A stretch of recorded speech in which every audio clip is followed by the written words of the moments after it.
Bom, vamos continuar aqui. Eu quero tratar com vocês agora da questão número 3, tá?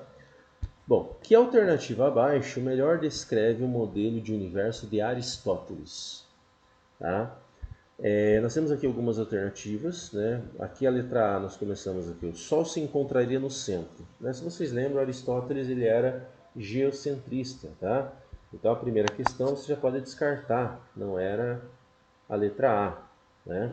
A letra B, a Terra esférica imóvel se localiza no centro. Acho que assim começam as três próximas questões, né? Mas ele tem alguns detalhezinhos que vale a pena falar. Olha só. Se localizaria no centro, seria constituída de 4 elementos. Se vocês lembram bem, né? Terra, deixa eu mostrar aqui para vocês do lado, né?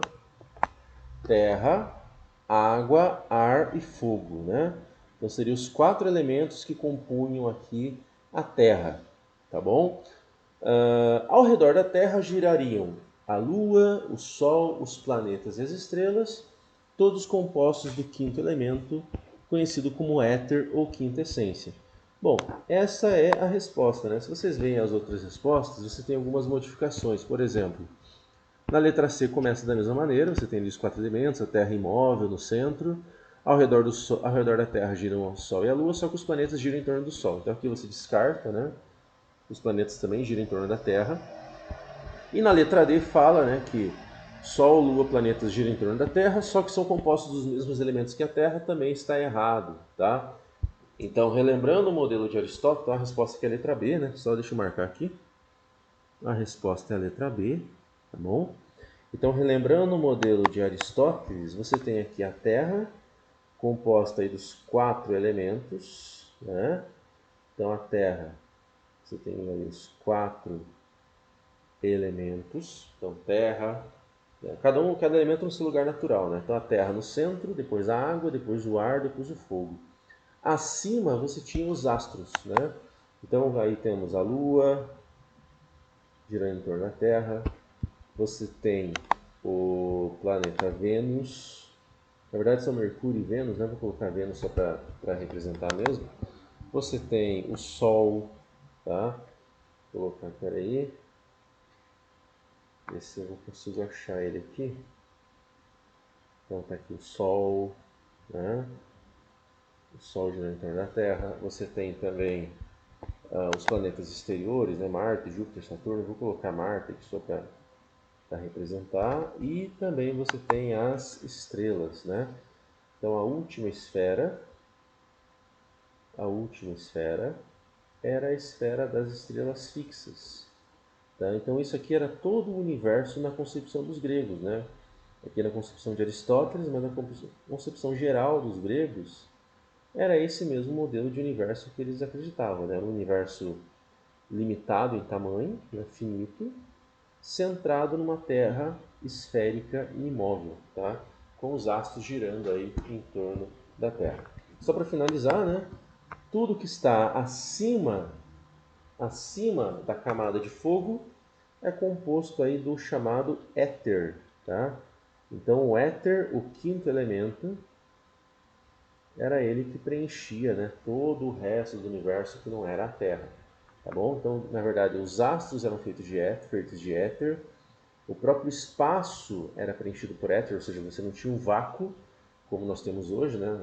A ideia de vácuo era absurda para os gregos, tá? Então tudo era feito de éter. Tá? E o éter ele tinha essa propriedade de ser algo imutável, perfeito, né? Tanto que ele dá origem à palavra etéreo, né?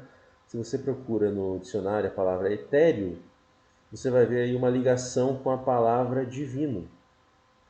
Um ser etéreo é um ser divino, ou seja, os astros eles eram quase que divinos, né? Eram objetos imutáveis, perfeitos, que não se modificavam, enfim. Essas ideias foram mudando aos poucos, né? Então, um exemplo, né, dessa quebra da visão aristotélica de mundo aconteceu quando Galileu apontou o telescópio para a Lua e observou que a Lua não era, né, uma esfera de cristal perfeita. Ela tinha crateras, né? Ela tinha montanhas, vales. Ela era toda acidentada, mais ou menos como um relevo, né, daqui da Terra. Então aí foi se quebrando essa ideia, essa visão, né, de Aristóteles de que tudo era perfeito acima né, da Lua, incluindo a própria Lua. Bom, então tá aí a resposta, né? A questão 4 tá, é a letra B, tá bom? Eu vou mandar isso aqui para vocês, fiquem tranquilos. Vamos à questão número... perdão, a questão 3, né? Vamos agora à questão número 4. Deixa eu abrir ela aqui, peraí. Questão número 4. Sim. Quais são as principais características atribuídas à Terra no modelo heliocêntrico de Copérnico? Então vamos lembrar, né? Modelo heliocêntrico é um modelo em que o Sol ocupa o centro do universo. Então vamos começar lendo ali as respostas, a gente já pode eliminar algumas respostas, né? Então a primeira, letra A, olha só. A Terra é plana e imóvel. Terra plana, pessoal. Dá para descartar isso aqui, né? Letra B. A Terra esférica e imóvel. É esférica e imóvel. E ao redor da Terra giram o Sol, a Lua e os planetas. Bom, também dá para descartar, né? A Terra não está no centro do universo, não gira em torno dela, o Sol, enfim. A Terra é esférica e imóvel, se encontra no centro do universo, também já dá para descartar. Tá? Letra D. A Terra é esférica e realiza dois movimentos. Olha, estamos na pista, né? Translação em torno do Sol e rotação ao redor do seu próprio eixo. Na realidade, a resposta D e E elas começam iguais, né? Só que na letra E fala o seguinte: as eventuais aproximações e afastamentos da Terra em relação ao Sol se refletem nas estações do ano. Em primeiro lugar, não há eventuais aproximações e afastamentos aqui no modelo do Copérnico, né? O Copérnico considerava que as órbitas eram circulares, perfeitamente circulares, com o Sol se encontrando no centro de cada círculo. Então, a Terra sempre mantinha a mesma distância em relação ao Sol. Depois nós veremos que há eventuais aproximações e afastamentos, mas mesmo assim elas não são suficientes para causar aí as estações do ano, ou seja, épocas mais quentes ou épocas mais frias. Então a resposta certa, na verdade, é a letra D. Olha só, uma inclinação de 23 graus entre os eixos de rotação e de translação gera aqui as estações do ano. Então, só para a gente relembrar, né, eu vou refazer aqui aquele desenho que eu já fiz com vocês, que é uma representação no modelo heliocêntrico. Tá? Vou fazer aqui o Sol, né? Vamos lá, o Sol então está no centro. Caramba, peraí. Então o Sol se encontra no centro, tá? E ao redor do Sol, né, gira a Terra. Tá? Vou fazer aqui, ó, tentar representar a órbita da Terra. Então aqui está a órbita da Terra. Uma representaçãozinha bonitinha, né? E a Terra eu vou representá-la também, né? Vamos aproveitar já. Faremos a Terra aqui. Espera aí. Então eu quero pegar a Terra e vou representar ela em duas épocas do ano, tá? Espera aí.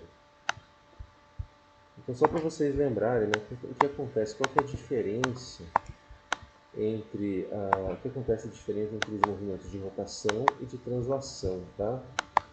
Espera aí. Vou fazer o seguinte, Ctrl X, Ctrl V, agora sim. Tá, então aqui eu vou colocar a Terra em dois pontos, né, da sua translação. Então a translação, só lembrando, né, é esse movimento maior aqui em torno do Sol. Né, a translação ela dura 365 dias. Tá? Além da translação, a Terra também realiza a rotação.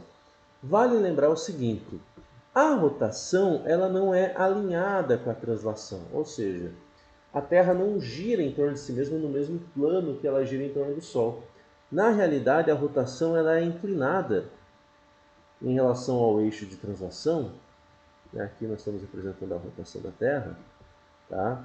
Então, essa rotação ela é inclinada em 23 graus em relação aí ao eixo de translação. Tá? Então a Terra ela gira levemente inclinada e isso tem um efeito, né, importante aqui na Terra, que são as estações do ano. Né? Então se a gente pegar aqui e dividir a Terra, se a gente dividir a Terra em dois hemisférios, tá? Dois hemisférios. Então aqui está o hemisfério norte o hemisfério sul, né? Hemisfério norte e hemisfério sul. Vocês notam o seguinte, que os hemisférios norte e sul, eles recebem quantidades diferentes de radiação. Isso tem a ver muito com a inclinação dos raios de sol, né? Então pensar que os raios de sol eles vêm, eles chegam quase que paralelos na Terra, né? E a quantidade de radiação então, que chega em cada hemisfério ela é diferente em diferentes épocas do ano, né? Então, por exemplo, aqui do lado esquerdo você nota que o hemisfério sul recebe mais radiação do que o hemisfério norte. Portanto, aqui nós temos o nosso verão, enquanto no hemisfério norte é o inverno. Já nessa outra ponta, né, nesse outro extremo aqui do movimento, você tem o contrário, né, o verão no norte e o inverno no sul. Né? Isso explica por que no Natal neva no hemisfério norte, enquanto aqui faz calor de 40 graus. Né? Essa que é a diferença. Então as estações do ano são explicadas aí pela rotação da Terra. Eu sei que isso aqui é uma coisa que vocês já sabem, estão carecas de saber, mas vale a pena a gente reforçar, né, pessoal? Inclusive, o próximo conteúdo que a gente vai ver vai tratar justamente dessas diferenças, tá? Beleza? Avançando aqui, vamos à questão 5 e 6, né? Então, são 10 questões, eu quero correr um pouquinho. Bom, questão 5. Questão 5 fala sobre o Big Bang, né? Então, o Big Bang vocês já estão carecas de saber. É a principal teoria que explica a origem do universo segundo a ciência, né? Uma teoria científica. E ela fala o quê? Ela fala que ela, na verdade, descreve a origem do espaço, do tempo, da matéria e da energia do universo a partir de um ponto primordial, né? Aqui a nossa famosa singularidade, de onde tudo começou a se expandir há 13,8 bilhões de anos. Né? Isso aqui vocês inclusive anotaram no caderno e vocês têm também aquela imagem, né, que eu fiz no quadro, desenho com vocês, que mostra a história do universo, né? Desde o Big Bang, desde o seu instante zero, em que o espaço ele começa a se expandir, né? E você tem aqui a formação das partículas a partir da energia e assim por diante, né? Então, lembrar que isso aqui foi há 13,8 bilhões de anos, tá bom? Próxima, deixa eu ver aqui. Aliás, deixa eu só marcar aqui a resposta, né? Tá aqui a resposta, letra D. Aí na número 6, já pegando o gancho, quais foram os elementos formados nos primeiros minutos após o Big Bang? Né? Então vamos voltar para aquela figura. Então você tem aqui, né, entre 2 e 20 minutos, a chamada nucleossíntese primordial. Então depois que surgiram os prótons, os nêutrons, os elétrons, né, antes de 2 minutos, você tem aqui, né, como o universo ele era muito quente, tinha milhões de graus Celsius, você tinha no universo todo condições muito parecidas com as condições que nós encontramos hoje no interior das estrelas. Então as partículas elas eram muito rápidas, né, prótons, nêutrons se movimentavam de maneira muito rápida. Então duas partículas positivas, né, dois núcleos de hidrogênio, poderiam se encontrar. Né, a repulsão eletrostática ela não era o suficiente para frear o movimento das partículas, elas acabavam se chocando e acontecia aqui o processo de fusão nuclear. Né? Então aqui você tinha a formação do hélio, o hélio com dois prótons, dois nêutrons, você tinha um novo elemento formado, mais a energia que é liberada. Então aqui nesses primeiros minutos nós temos a formação do hidrogênio e do hélio, né? Principalmente são esses dois elementos. Você tinha um pouquinho de lítio, berílio, boro, mas são quantidades muito pequenas e irrelevantes aqui para a gente comentar. Então basicamente o universo, né, em até 20 minutos, ele era constituído de dois elementos. Na verdade, por muito tempo, né? Entre 2 e 20 minutos teve a nucleossíntese, mas por um bom tempo, aí, mais de 250 milhões de anos até a formação das estrelas, você tinha um universo composto apenas desses dois elementos. Tá? Então vamos voltando lá para a questão. A resposta aqui, né? Quais elementos foram formados? Foram o hélio e o hidrogênio. Tá? Carbono, ferro e oxigênio só viriam a surgir dentro das estrelas ali por fusão nuclear, tá bom? Deixa eu salvar isso aqui. Vamos à próxima questão. Vou fechando aqui algumas questões que eu já fiz. Vamos lá, questão 7, né? Que nome se dá ao processo responsável pela geração de energia no interior das estrelas? É aquilo que eu já comentei com vocês, né, pessoal? É a fusão nuclear, né? Então, só para relembrar, as estrelas elas se formam a partir da agregação de átomos de hidrogênio e hélio, principalmente hidrogênio. Tá? Então você tem essa agregação aqui. Então aqui vai estar a massa de hidrogênio, né? Formando aí essa protoestrela. Aí você tem uma disputa de forças entre uma força que vem de fora para dentro, tá? A força de fora para dentro, que busca trazer as camadas externas da estrela em direção ao núcleo, que é a força gravitacional. É a própria gravidade da estrela que vai puxando as camadas mais externas. E isso gera, né, nas camadas internas um aumento, uma elevação de pressão. Né? Uma elevação de pressão que é seguida por uma elevação de temperatura. Então, com o aumento da temperatura no núcleo das estrelas, o que acontece? Né? Os átomos de hidrogênio e hélio, eles perdem seus elétrons, né? Eles se tornam íons, no caso núcleos de hidrogênio e núcleos de hélio. E os núcleos de hidrogênio, né, aqui dentro, eventualmente eles podem colidir entre si para formar o hélio, mais energia, né? Mais a energia que é liberada aí.